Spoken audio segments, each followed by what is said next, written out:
ইতিহাসের প্রথম দেশ হিসাবে স্টারলিংকে অকেজো করল ইরান।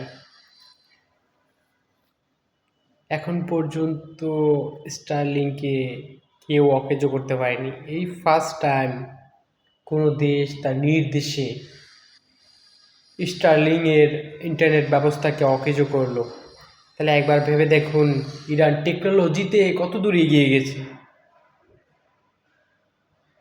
যে স্টারলিংকে তারা এই বিক্ষোভের মাঝে নিয়ন্ত্রণ করে ফেলল।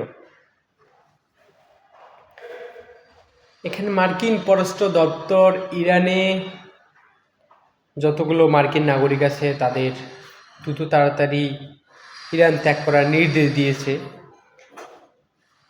হয়তো এটা একটা তার দেশের নাগরিকদের আলটিমেটাম, কারণ যে কোনো মুহূর্তে আসলে ইরানে হামলা করতে পারে মার্কিন প্রেসিডেন্ট ডোনাল্ড ট্রাম্প। এই কারণেই হয়তো